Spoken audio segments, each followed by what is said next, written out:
Sisu is a word that explains Finland, said a New York Times article back in 1940 against the backdrop of the Winter War between Finland and the Soviet Union. Sisu has no direct translation in English and is often described as perseverance and grit. But is there anything else about this Finnish buzzword that goes beyond the mere definition of it? And can people from other cultures develop and practice Sisu in their lives? Today, I will discuss these with my guest, Katja Pantzar, a journalist and writer based in Finland.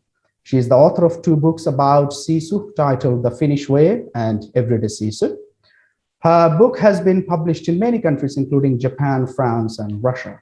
Katja, welcome to the program and thanks for joining me. Thank you. It's a pleasure to be here. Thank you. So I want to start with your childhood story first. In your book, The Finnish Way, you wrote that your family immigrated to Canada from Finland via New Zealand in the 1970s. So can you tell us that story? Yeah, well, quite briefly, essentially, my father had just finished his studies as a doctor, and my mother was working as a nurse, and they decided in the early 70s that, before they settled down and got the mortgage and did all the things that people in their 20s at the time were expected to do, that they would go and see the world. And what happened was that the trip ended up being an around the world excursion, and they ended up immigrating, moving to Canada. And along the way, we stopped in New Zealand, where we lived for 3 years when my father was specializing, and visited a great number of other countries. And essentially, until I was about 11, I grew up with, every year we were going to move back to Finland. And then my parents made the decision that no, in fact, they were going to stay in Canada, which they did. They still live in Canada on the West Coast. And my son and I, who is 12 now, we just visited them and spent 3 weeks there. And I ended up coming back via many other places to Finland. Yeah, so you mostly grew up in Canada, I guess. Yeah, essentially, we lived in New Zealand, in New Christchurch and Auckland, predominantly for 3 years. And then we moved to Vancouver on the west coast of Canada, which is where I essentially grew up. I went to elementary school, I went to high school, and I did my undergraduate there. I went to graduate school in London, England, and then I also lived in Toronto on the other side of Canada, or more likely the middle, but we say the other side when you live on the West Coast, and lived there for 5 years. So Canada is definitely where I grew up and became a young adult. Yeah, I understand. So today's discussion is about Sisu. So let's start with the definition first. What is Sisu and what is the cultural significance of this word in Finland? What I like to say is that Sisu is a unique type of fortitude, resilience, or grit in the face of challenges, big and small. The word actually dates 500-600 years back. And I think that there have been there's a definition of it. And I think perhaps the older style definition, you referenced the war, the 1940 definition that is often quoted, until I would say quite recently, it has been used to describe often great acts, victories during war or Olympic victories, defeats, things that are really big and hard and tough. And I think that more everyday Sisu is something that, it's the small things too. It's having the difficult conversation with your spouse, going for a swim, maybe in the winter time for a winter dip, when it's not easy and it requires you to tap into some sort of resilience and grit, but it's not like, you've just defeated an oncoming army or run a marathon. Yeah, I understand. And it's also present in the Finnish culture, I think, very vividly. And in everyday life in Finland, I think people often do something that involves Sisu. I think especially in the wintertime, as you said, the winter swimming or ice swimming, as it is called, when you take a dip in the water and it's freezing cold. So that's, I think, one of the most prominent examples of having Sisu and how you apply it in your life in Finland, right? Yeah, it's a really good example because it's something that's very concrete and people can understand. Essentially, winter or ice swimming, which is really enjoying a boom in many parts of the world, is when you go for a swim in water that's, say, 1 degree to 10 degrees Celsius during the winter months. And in Finland, it's something that's done often. A hole is carved in the ice, the sea or a lake, and you go for a dip of 30 seconds to a minute, maybe a minute and a half. And that action just sets off all the happy hormones, the endorphins kick in, and you feel really good. And it's self-care at its best and simplest. You're connecting with nature. You're doing something that's very easy and accessible to everybody. You don't need to be a top athlete. You don't need to be of a certain age. It's good and easy for just about anybody, except for people who have a heart condition. And this idea of, sisuing it up, gathering together your strength and doing something that seems hard and a little bit uncomfortable. And, instead of waiting around for warm beach weather, you go and do this thing that is hard initially, but it feels really good. And the reward is mentally and physically really big. And there are a lot of other activities. As you know, Finland is a very cold country during the winter. And if we stayed indoors waiting for warm weather, not much would happen for about 6 months of the year. So the same goes for, skiing, for going walking, for cycling. I cycle year round. So even when it's -10 and icy, I ride my bike everywhere instead of driving a car, which is not only good for the environment, because we have some serious problems, climate change problems around the world that are contributed to by cars, for example. And it's also very good, the cycling, for my mental and physical health, because I'm doing something that keeps me in shape and keeps me happy and healthy, because I'm also doing something that, if you're feeling a bit down and you get on your bicycle and, your heart starts pumping, you can pedal away some of your not feeling so great and really pedal to happiness, as I like to say. So in a sense, these are all activities that, you do something that requires a little bit of grit, a little bit of resilience, but it has a really big reward, and one that comes down on many different levels, not just, as for you, your well-being, but also if you think of the societal impact of green transport and cycling over other forms of transport. Yeah, I understand. So as you're talking about cycling, I want to quote you from your book. So you wrote in your book, The Finnish Way, that like my daily dips in the sea, the Sisu building activity of cycling has become a habit. It's an investment in my well-being. I wake up and get my blood flowing as I cycle to work. My brain turns on and I come up with ideas. At the end of the day, I paddle away my stress. So tell us how cycling builds Sisu and why you see it as an investment in your well-being. Well, I think on many levels, it has to do with getting some what's called sort of secondary exercise or incidental exercise. So I've just saved a whole bunch of time by not having to go to a gym. For example, drive in a car to a gym and then sit on a stationary bicycle. Being outdoors in nature on a bike is much better, I think, for my mental health and my time, and also my budget, because it really doesn't cost very much other than the bicycle.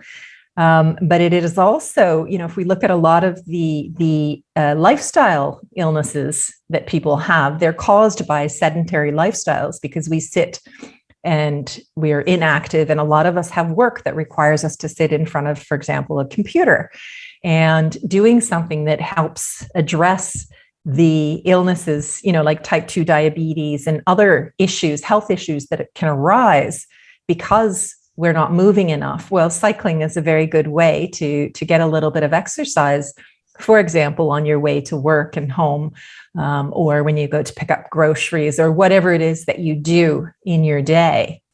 Yeah, I understand. And also, again, I want to quote you from your book.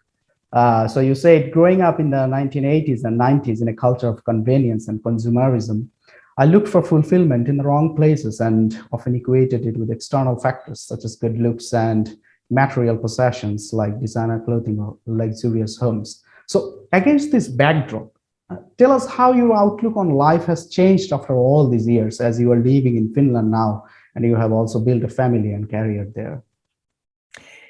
I think that I'm less focused on consumerism, and I find much more joy, but also health and happiness in really simple activities like going for a swim in the sea, because I realize not only is it good for me in terms of the exercise, the social connection, I see other swimmers, but also in terms of being very, very fortunate and realizing that in many parts of the world, you simply cannot swim in a capital city in the sea because, the water is not clean enough. It might be dangerous. Somebody owns the waterfront, so it's forbidden. The access is not safe.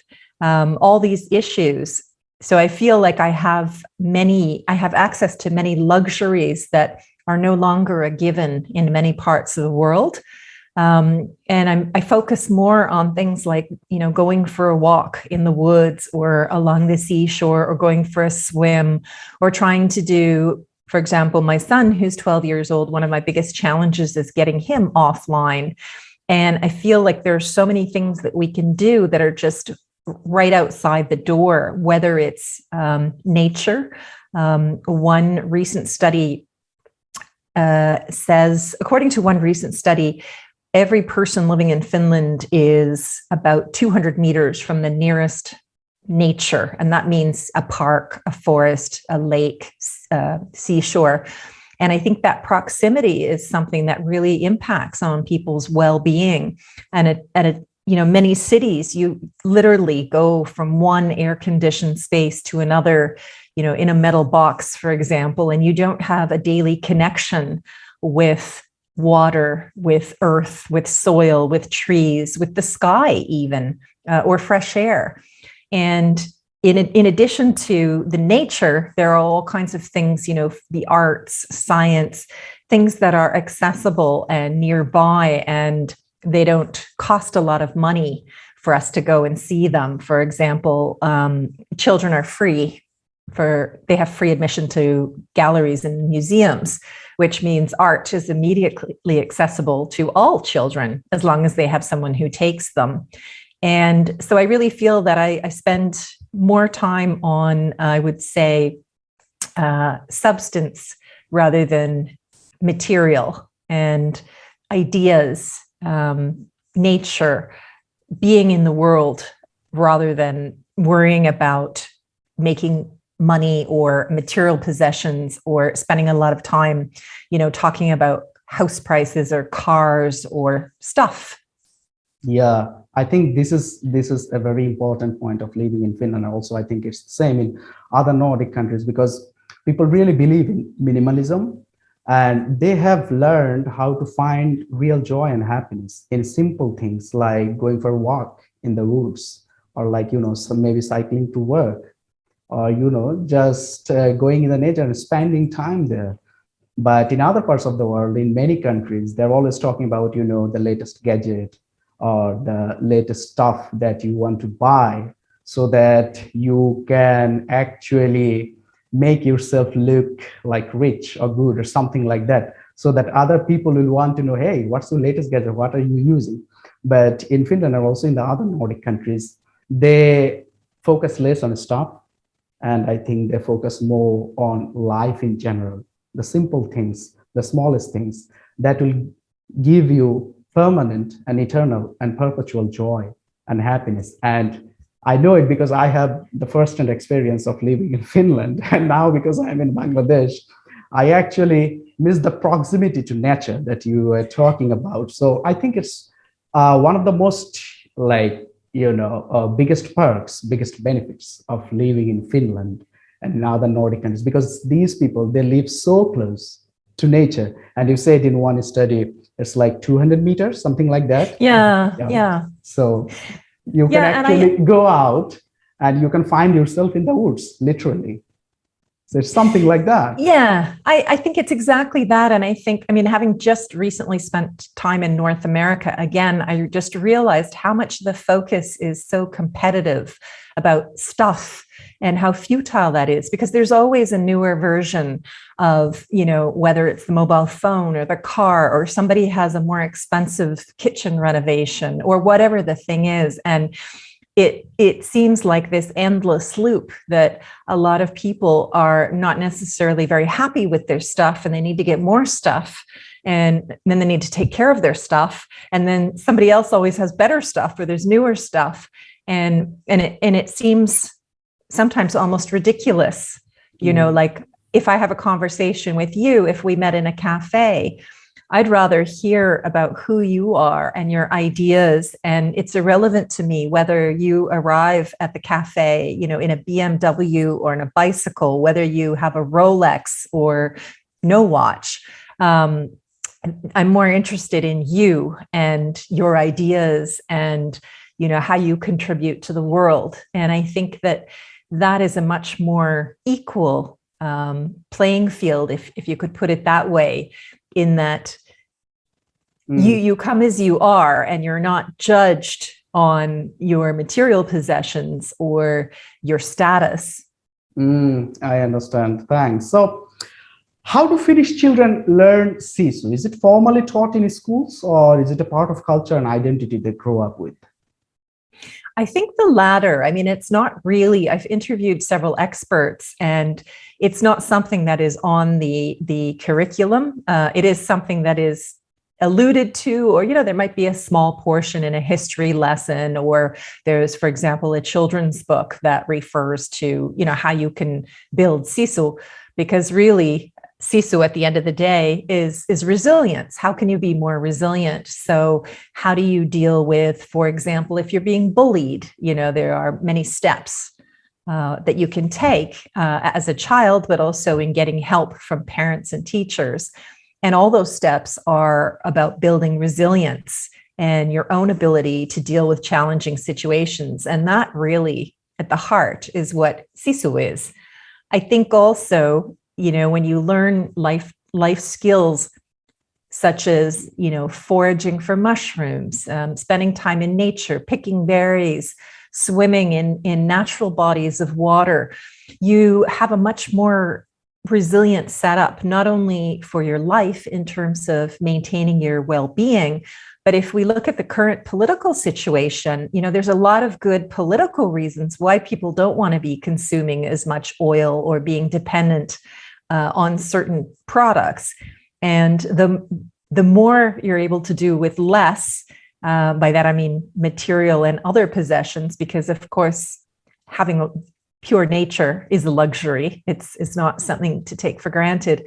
But the more that you can do with less, I think you have much better building blocks and skills for your life, because you will be able to find joy in going for a walk, not, being miserable because you don't have the latest gadget, or because your neighbor has a larger house, or, a more important job, because those are not the things that you use to measure the quality of life or your own resilience.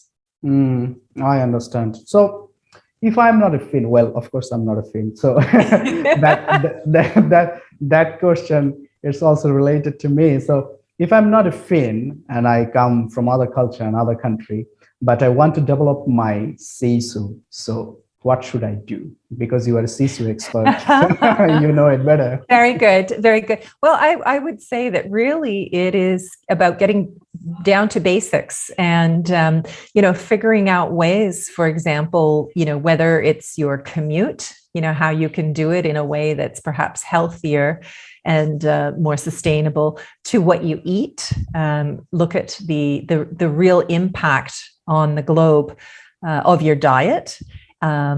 Be aware, and that means, stay up to date on news and find out, have information, rather than just looking for kind of fads and fast information, and really connect with nature and do the things that perhaps seem difficult, or you put off, but you realize, the old adage, you put something off and it actually ends up taking up more space in your mind and your psyche than if you, okay, how am I going to deal with this thing that I need to deal with, and then take the steps to do it. So really it's about adopting a solutions mindset, a can-do mindset, rather than, I can't do that, I won't do that. And, trying to figure out the best way forward, whatever this challenge that you're facing is it your personal life? Is it your work life? Is it your neighborhood? Is it the society you live in? Are there some big challenges that need to be taken care of on a societal level or just at home? And really tapping into some Sisu that way. Yeah. And if I can develop Sisu, then people in Finnish, they will say, Olet Sisukas. Is it something like Yes, exactly. Yeah, okay. So, yeah. Because I have been practicing Finnish music for a few years now, so I want to sing a few lines from a Finnish song. It's a very popular Finnish song. I will sing it to you now, and then you will tell me how I sound in Finnish and about my singing skills as well. So this is Wonderful. this is how it goes. Hän aamukahvin vuoteeseen on tuonut rakkaalleen. Valo taittuu ikkunasta onnen hetkeen jokaisen. Saa peiton alla koko päivän tehdä taikojaan. Ja tuntea kun lumi peittää maan. How was that? I'm going to say, do you have an agent? I think somebody should sign you. I think that was wonderful. It was really good. You have a good singing voice, and your Finnish is excellent. That's what I say. Thanks for your feedback. I don't know if I can get an agent, but of course, I know that I will keep singing in Finnish because, that's also one of my inspirations, because I'm a writer. I call myself a Finnophile writer because I'm obsessed with everything from Finland. So yeah, mostly people become Finnophile mostly when they fall in love with the Finnish heavy metal music, because it's so popular. And yes, Finns really do heavy metal really well. So they're very good at it. So when I was in Finland, I thought, okay, there are many Finnish bands that sing in English for the international audience, but I will try to learn Finnish singing. So yes, I may not be very good at speaking Finnish, but why don't I try singing in Finnish? And you know what? As we're talking about Sisu, I felt that when I started learning singing in Finnish, so I felt that that's also an act of Sisu. That was also an act of totally. Because, I understand Finnish. I mean, I think 20 or 30%, but I don't speak it really well. I just know some words and some random sentences. But when I started learning Finnish music, that was an act of Sisu. And I put in efforts, and I was so serious about learning how to sing in Finnish. And finally, I was able to do it. And then, as we talk about Sisu now, after all these years, I still feel that emotion in my heart, back in those days when I was still trying to pronounce the Finnish words and also singing it with music so that the synchronization between my singing and the music will be okay. So that's also an act of Sisu. And I think from this interview, you have got a live demonstration of how Sisu works in a person's life. If someone is really, really focused on something, he or she will find a way to achieve that, right? I totally agree with you. And especially because a lot of people will tell non-Finnish speakers that Finnish is so hard to learn and, all kinds of things. And then Finnish music too. I mean, this is a nation of musicians, as it were. So there are like many, many steps or many, many reasons why it might be a little even more like, not sure, or can I? So I think, perfect example of Sisu. You can be the Sisu singer. Yeah, thank you. So now let's talk about your personal life a little bit. Do you feel more Canadian Finnish? And how do your multiple identities affect your daily life and your interactions with Finns? That's a good question. I think I have parts of me that are very Canadian and parts that are very Finnish. But I don't think that I only have to identify because people ask, it's where are you from? Or, that type of thing. But I've lived in many different places and I've traveled a lot. And I think there is a richness that comes from not really being from anywhere, but feeling like you're from many places. So on paper, I guess Finnish and Canadian would be the two places, where I've spent the most amount of time. But I don't think I'm purely one or the other. I have the benefit of both and of all the other places that I've lived in other places and I've traveled a lot, and I'm endlessly fascinated by culture. Like I was like, I haven't ever been to Bangladesh. And then I was like, but I've been, to India and China and studying the map and, what do I know about that country and what should I know about that country? And I think that kind of mindset is actually, it's a real privilege, so that you always go, or you try to go into the world with an open mind and not, well, this is how we do it where I'm from, or why isn't this like this, or, judging places by how similar they are to what you're familiar with. I understand. And now let's talk about sauna. I think this is the Finnish word that the whole world knows about. So the health benefits of sauna are well known, and I'm not going to talk about it. In your book, you have talked about the equalizing effect of sauna, where people from different walks of life sit together regardless of their titles and enjoy the experience. So tell us more about this equalizing effect of sauna. How do you see it? I think, again, it's this idea, the equality factor, which is, when you go into the sauna, and usually men and women bathe separately, and you can wrap around a towel around yourself if you want, or if it's a public sauna, people will be wearing bathing suits. But the idea is that you go in naked. And there are many great things about this. One is, from an early age, people who grow up in a sauna culture are used to seeing bodies of all shapes and sizes and realizing that that's perfectly normal and healthy, that there isn't kind of an idealized image of what someone should look like. And I think this is particularly important for young people who think they should look, or they feel a lot of pressure to look a certain way. But I think the other thing, or there are several elements, but the other thing that's important is you go in to relax mind and body, and, sweat away stress, pain, aches, tiredness, whatever is bothering you.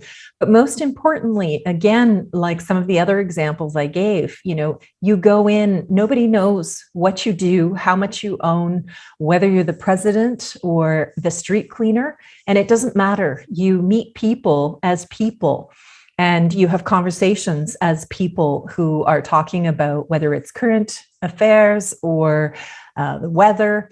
And I think that is something invaluable, especially in a world that is very polarized. And there are a lot of people who live in silos. By that, I mean that they don't have contact with people who are not like them. And I think that only makes the divisions grow wider. So I really think this sauna is on so many levels. It really brings people together, not just for the health benefits, but also people, human being, societal benefits of accepting and interacting with all kinds of people from all kinds of backgrounds and all ages. And that is invaluable. I understand. And this is the popular Finnish saying. I actually learned it from your book.